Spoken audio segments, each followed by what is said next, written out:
Welcome to Choice Classic Radio. Like us on Facebook, subscribe to us on YouTube, and help keep this show alive by donating at choiceclassicradio.com. For more of your favorite old-time radio shows, join us on our companion podcast, Choice Classic Radio Detectives, where we bring to you tales from the greatest detective shows the golden age of radio had to offer.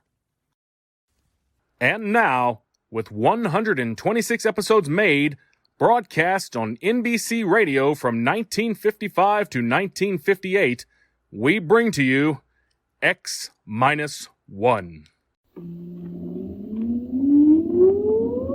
Countdown for blast off. X-5, 4, 3, 2, X-1, fire.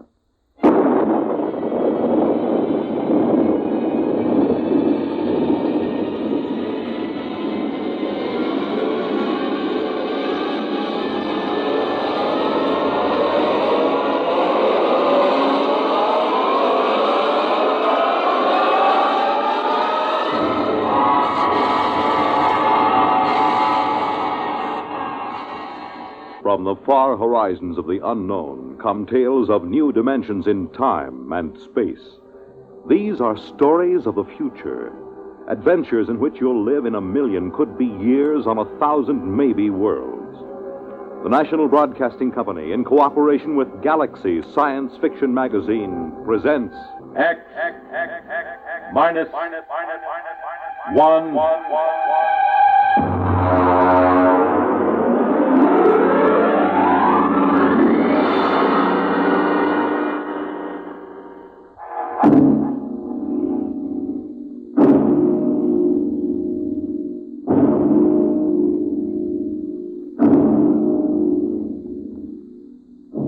Can you predict the future? Can you tell what will come in 100 years? Or in 10? Or in the next minute? Tonight we present two ventures into the unknown, two fantasies of the future, chosen from the works of one of our most brilliant young science fiction writers, Ray Bradbury. First, his story entitled, There Will Come Soft Rains.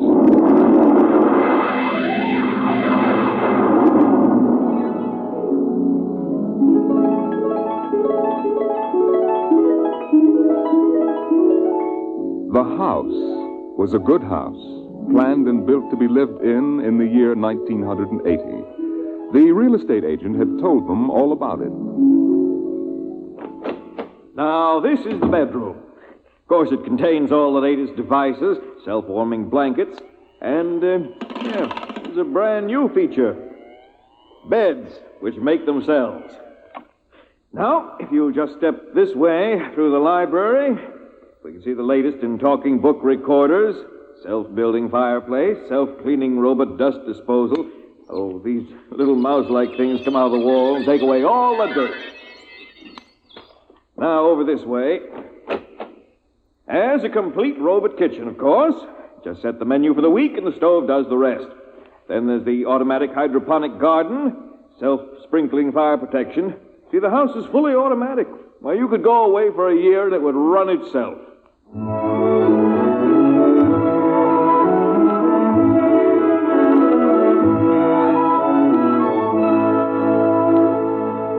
And so the family took the house, the man and the woman and the two children, a boy and a girl.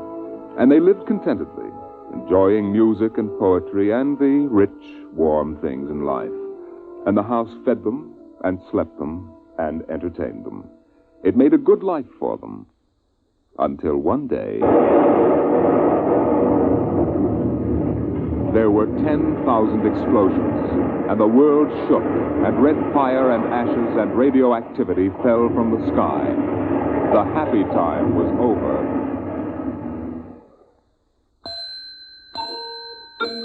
Tick-tock, 7 o'clock, time to rise, open your eyes. Tick-tock, 7 o'clock, time to rise, open your eyes. But the house lay empty. The clock talked to the empty morning. In the kitchen, the stove sighed and ejected from its warm interior 8 eggs, sunny side up, 12 bacon slices, 2 coffees, and 2 cups of hot cocoa. 7, 9, breakfast time, come and dine. 7, 9. Today is April 28th, 1985. Today, remember, is Mr. Featherstone's birthday. Insurance, gas, atom heat, and electricity bills are due. In the walls, relays clicked, memory tapes glided under electric eyes, recorded voices moved beneath steel meters. 8, 1, run, run, off to school, off to work, run, run, tick-tock, 8 o'clock, 8 o'clock. But no doors slammed. No carpets took the quick tread of rubber heels. At 8:30, the eggs began to shrivel. An aluminum wedge scraped them into the sink.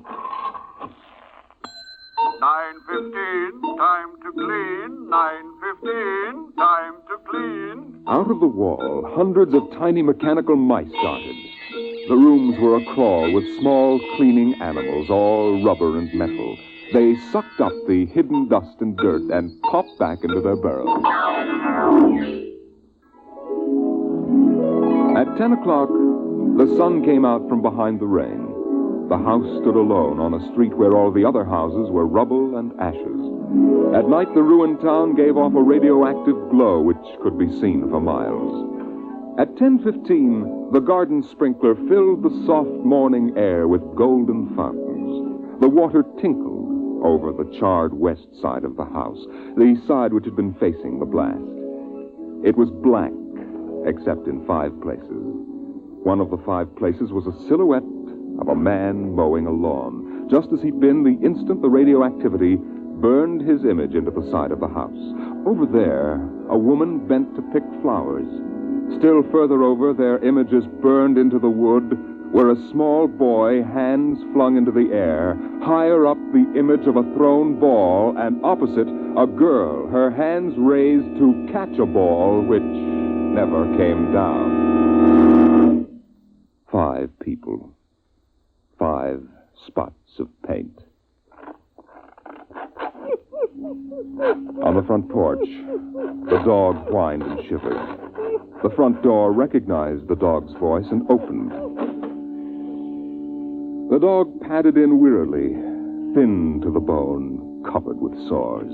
It ran to the kitchen and pawed the kitchen door wildly. Behind the door, the stove was making pancakes which filled the house with their odor, as prescribed by the automatic preset menu selector. The dog frogged, ran insanely, spun in a circle, biting its tail, and died. 1 o'clock, 1 o'clock. Delicately sensing decay, the regiments of mice hummed out of the walls, soft as blown leaves, their electric eyes glowing. 1:15. The dog was gone. 2:15. Bridge tables unfolded from the walls of the patio. Playing cards fluttered onto pads. Martinis appeared on an oaken bench. But the tables were silent, the cards untouched. 5 o'clock, 6 o'clock, 7 o'clock, 8 o'clock, 9 o'clock. Dinner was made, ignored, flushed away. Dishes were washed. In the study, the tobacco stand produced a cigar with half an inch of gray ash upon it, smoking, waiting, waiting. The hearth fire bloomed out of nothing. 9 o'clock, 9 o'clock. The beds began to warm their hidden circuits, and the phonograph spoke from beside the fireplace. Mrs. McClelland, what poem would you like to hear this evening? Mr. McClelland? Since you express no preference, I shall select at random from among your favorites. Sarah Teasdale, There Will Come Soft Rains. There will come soft rains, and the smell of the ground, and swallows circling with their shimmering sound, and frogs in the pools singing at night, and wild plum trees in tremulous white. Robins will wear their feathery fire, whistling their whims on a low fence wire, and not one will know of war. Not one will care at last when it is done. Not one would mind, neither bird nor tree, if mankind perished utterly, and spring herself, when she woke at dawn, would scarcely know that we were gone. The phonograph finished the poem. The empty chairs faced each other between the silent walls. At 10 o'clock that evening, the house began to die. The wind blew the bough of a falling tree into the kitchen window, smashing it. A bottle of cleaning fluid crashed on the stove.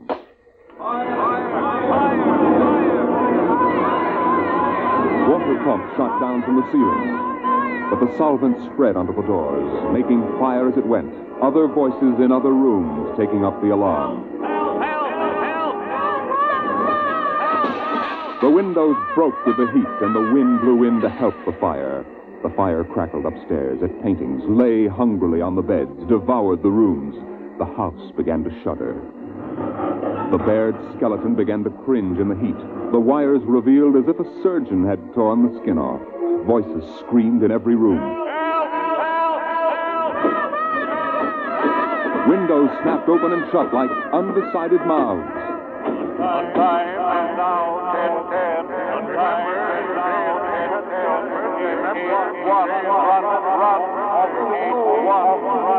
A thousand things were happening at once, like the interior of a clock shop at midnight. All the clocks were striking, making a merry-go-round of squeaking, whispering, and rushing. In the kitchen, the stove hissing hysterically was making breakfast at a psychopathic rate. 10 dozen pancakes, 6 dozen loaves of toast.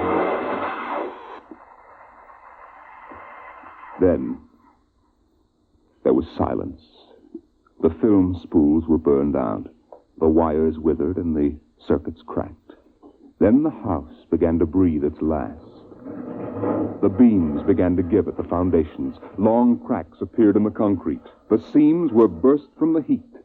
And finally, with a huge rumble, it crashed into dust and rubble.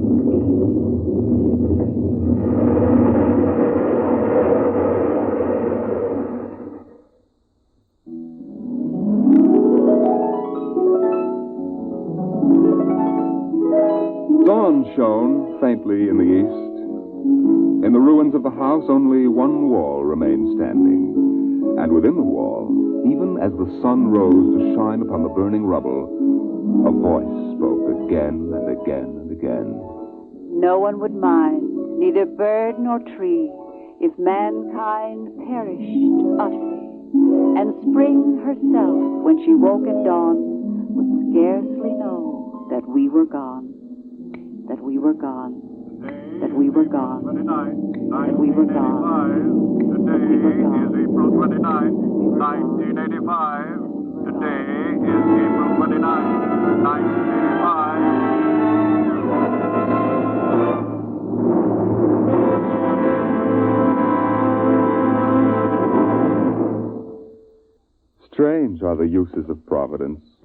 Is this how the end will come for mankind, with 10,000 explosions and a flash of radioactive gas?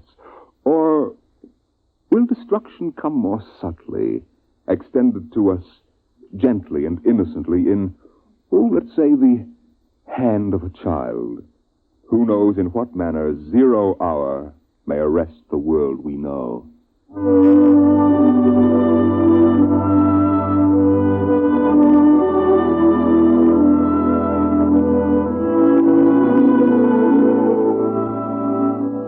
It was a perfect summer day in the year 1985. The streets were lined with green, peaceful trees. Businessmen sat in their quiet offices, taping their voices or watching televisors. Rockets hovered like darning needles in the blue sky. There was the universal quiet conceit and easiness of men accustomed to peace, quite certain that there would never be war or trouble again. There were no traitors among men, no unhappy ones, no disgruntled ones. The world was upon stable ground. Sunlight illumined the suburbs, and the town drowsed on a tide of warm, sunlit air. On the lawns, the children played, catapulting this way and that across the green grass, shouting at each other, holding hands, flying in circles, climbing trees, and laughing. And in the homes, busy mothers prepared for the evening arrival of their husbands. Excuse me, Mom. heavens, Mick, what's all the excitement? We're playing a game, Mommy, the most exciting game ever. What are you doing in that cabinet? I need some tools from Daddy's chest. Your father may not like... Oh, I'll take good care of them, Mom, I promise. Very well. Don't you lose anything. Oh, thank you, Mom. You want a glass of milk? Can't stop now, Mom. What's the name of the game, Mink? Invasion! Invasion. What will they think of next?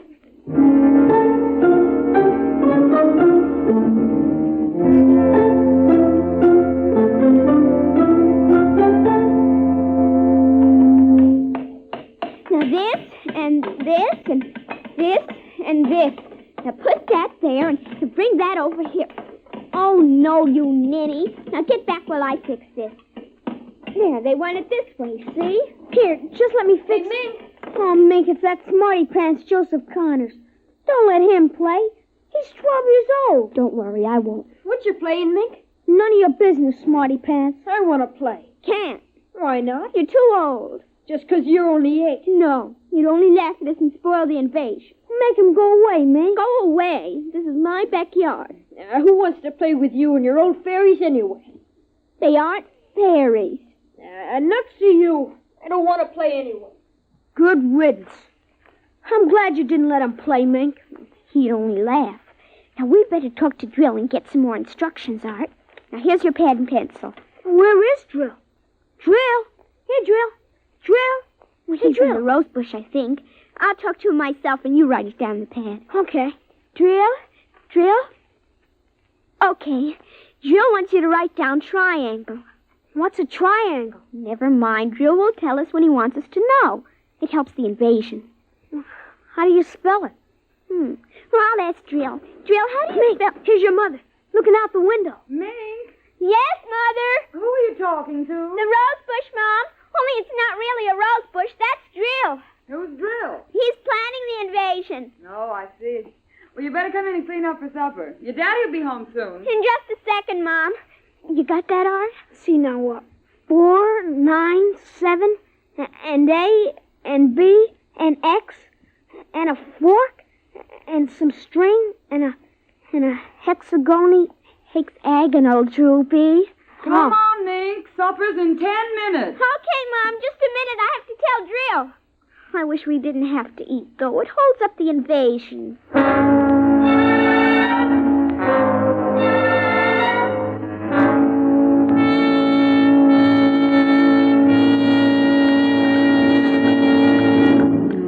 Mink, for heaven's sake, slow down. You'll choke on that soup. I can't, Mom. It's a matter of life and death. What's a matter of life and death? The invasion. What invasion is that? Oh, just some silly game the children have been playing. Well, whatever it is, Mink, it'll wait until you've finished your supper, I'm sure. I don't want any more. You've barely touched anything. Oh, but Drill is waiting for me, Daddy. Drill? Who's Drill? He lives in a rose bush in our backyard. Imagination, Henry. Such nonsense. I've got to run now. You'll sit through dessert, young lady. Oh, gee, Daddy. And while you're at it, tell me more about this new game. It's Martians invading Earth, Daddy. What? Well, not exactly Martians, Daddy. They're from... Well, gee, I don't know. From up. And from inside that little head of yours. You're laughing at me. Drill said you would. You'll kill Drill and everybody. Oh, I didn't know you could kill a Martian. But it's not really a Martian, Mom. Maybe he's from Jupiter or Venus, even. Imagine. They couldn't figure out a way to attack the Earth. We are impregnable. Impregnable, dear. Well, that's the word Drill said, Well, anyway, that was the word, Mom, the same word. Anyway, so we're helping them. Now, who's helping who? Well, the kids are helping the Martians. Oh, fifth column, eh? Well, Drill says in order to make a good fight, you got to have a new way of surprising the people. That way you win. And he says also you got to have help from your enemy. Pretty slick, those Martians, using the kids for a fifth column, eh, Mary? And hiding under rose bushes, too, Henry. Don't forget that. Well, that's because grown-ups never look under rose bushes. Only kids. Oh, I see. Well, finish your fruit, darling. You can play for an hour afterward. Mary. Oh, it's so nice out, Henry, and there's no school tomorrow. Very well. Till 8 o'clock. Drill says after the invasion we can stay up as late as we want. No more bets either. Oh, is that We so? can watch all the grown-up televisor shows. I don't wonder this invasion has caught on among the kids. Well, some of the kids are giving us trouble, like Dale Britz and Petey Jarrett. They're growing up, so they won't believe in the invasion. They make fun, worse than parents even. I hate them worst. We'll kill them first. I hope you're saving your father and me for last. But Drill says you're dangerous. What? But I think they'll let me keep you because I'm helping so much. I'll talk to Drill. Maybe we won't have to kill you. Mary, I think this nonsense has gone far enough. Can I go out now, please? Well, run along, dear. Don't worry, Dad. I won't let them hurt you. Mary, I think the child's taking this game entirely too seriously. Invasion. Ah, Henry, you know how Mink is. Besides, all children have their aggressions. Better to get them out in the open, I suppose. Maybe you're right. I was wondering about bridge with the Jacksons tonight, Mary. All right. But, you look tired, dear. Why don't you sit in the relaxer for a while and get a massage? I'll sew for a while until it's time to... Oh, I wanted to call my sister Helen. Oh, good. Find out when her husband's going to return my golf clubs.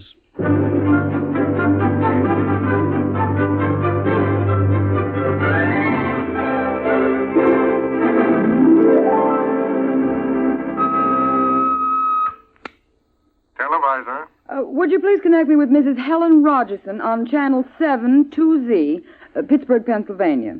What is your channel, please? 817X, New Rochelle, New York. Thank you. Just a moment. Go ahead. You can see your party now.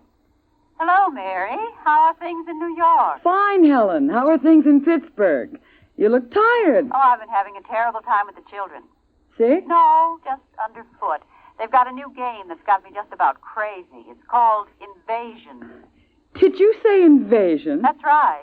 Well, isn't that strange? My Mink is playing it, too. My boy Tim is all involved with some imaginary fellow named Drill who's running the invasion. Must be a new password. Mink likes him, too. How do you suppose these games start? My backyard looks like a scrap drive. They've got every conceivable kind of mechanical gadget arranged out there. I talked to Josephine Schiller in Boston, and she says her kids are wild about it, too. It's sweeping the country. Remember when it was the Roomba? Please, dear, I'm not that old. Mommy! Oh, please, Minky, I'm on the televisor. Come on, see your Aunt Helen. Hello, Mink. Hi, Aunt Helen. Look what I've got. What is it, honey? Well, it's the yo-yo. Look when I unroll it. See? Well, Helen, look, it vanished. Where did it go? Into another dim... She means dimension. I say the darndest thing. My Timmy brought one home, too. I can't figure out how they work. Make it reappear, honey. There. See, it's easy. Where'd you get it, dear? Jill gave it to me, Mom. Mink? Bye, Aunt Helen. Gotta run now. Mink, you come back here. I want to talk to you. Can't, Mom. 0 hour at 5 o'clock. Mink! Bye! Oh, I can't understand it. The child's never been so unruly. Helen, do you suppose that... What? Nothing. Just a wild thought that... Say, the reason I called, I want to get that black and white cake recipe, and Henry wants his golf clubs. I don't know what he'll do if What was that? I don't know. One of the children must have been hurt. I'll have to run and see. Call me back tonight, will you? All right, Mary. Bye. Mink, come here. Yes, Mom. What is it? Who screamed? Peggy Ann. All right, what happened? Well, she got scared and went home. Did you hit her? No, she just got scared. She's a scare baby anyway. We won't let her play anymore. She's getting too old. Now, Mink, tell me why she cried. No, I can't. Mink, you'll answer me this instant or come inside. I've had enough of this nonsense. Gee, I can't quit now, Mom. It's almost 0 hour. Then tell me what frightened Peggy Ann. Okay, she saw Drill. Drill? He almost came through. He was just testing. Through what? Well, those pipes and things we set up. She looked into one of the pipes and screamed. I guess she saw Drill. And no one hit her?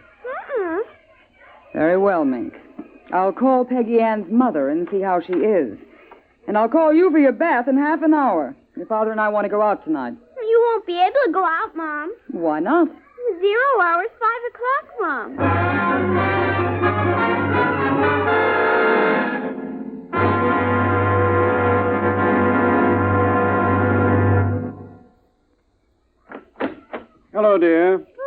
home already, Henry? Yes, I thought I'd relax a little before we went to theater. Where's the little one? Out back. Same game? Same game. They've got a stack of pipes and hammers and spoons a mile high out there. Children, why do we have them? They are strange little creatures, aren't they? Even Mink, Henry. She's a part of us, and yet what do we really know about how she thinks and feels? Well, I didn't mean to start a philosophic discussion. Kids are such a queer mixture of love and hate, though. Even normal, healthy kids. They need you and they're dependent on you, and yet they resent that dependence. You sound like a child psychology course I once took. I wonder if they ever really forgive the whippings and the commands we have to give them sometimes. I wonder if we ever forgot them when we were children. Look, I'd like to discuss this with you, dear, but we do have a theater date, and it's almost 5 o'clock now. What's happened to the kids? They're so quiet. When children are quiet, you know there's some mischief. Oh. What's that sound? I don't know. Those kids aren't playing with anything electrical, are they? I'm sure they are. At least I Just the same, I'd better go out. Henry, tell them to put off the invasion.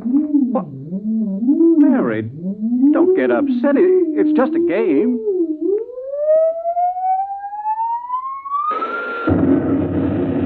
Good Lord, what's that? Look out the window, Mary. What is it? Where are the children? Mary, why are you shaking? What did you see? Henry, quick. Up to the attic. They aren't in the attic. Yes, the attic. Quick. Mary, come back here. Mary! Mary, don't go up. They aren't up there. Mary, you out of your mind? There's no one up here. Quick, shut the door. Lock it. Lock it. But there's nothing up here. What is wrong with you? Mary, come to your senses. Henry, we've got to stay here and hide. What are you talking about? I saw it through the window, Henry. It was horrible. What? Oh, Henry, it is an invasion. Henry, for heaven's sake, let's get down out of this attic and talk this over sensibly. I want to find out if Mink is all right. She's all right. I saw her. She was leading them around the corner of the house. Leading who? The kids? Shh. Listen. It's nothing. Listen. Huh? The front door. They're coming. Good Lord, those kids sound like 50 men with boots on. No, not men. Oh, Huh? please, God, don't let them find us. Don't let them, please, God. I don't understand. Who's there? Shh, don't shout there. Who's down there? I demand that you answer me. They're coming. The whole house is shaking. Who? Who's there? Please, be quiet. They might go away. Henry? Henry? Mom? Dad? Are you in the attic? Henry, listen. It's Mink. Mink. We've got to save her. Henry, you don't understand. She's leading them. What? She's leading them. She's on their side.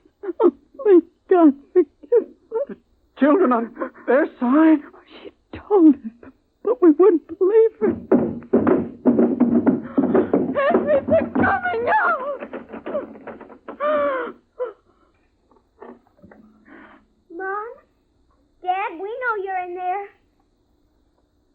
Well, I guess you better melt the lock, Tria. Henry, the lock. It melted. The door. Oh, dear God. Mom? Dad? Oh, I see you now. Peekaboo!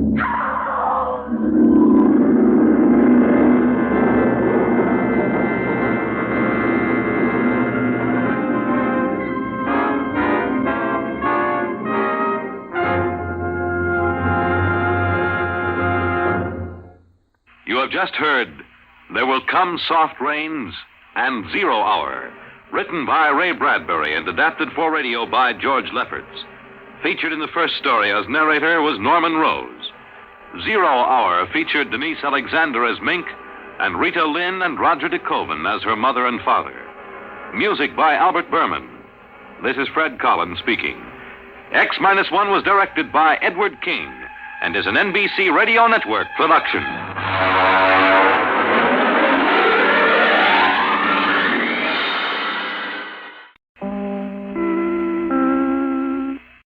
That concludes today's episode. We'd like to thank you and remind you to donate at choiceclassicradio.com. Remember, your donations make episodes like this possible.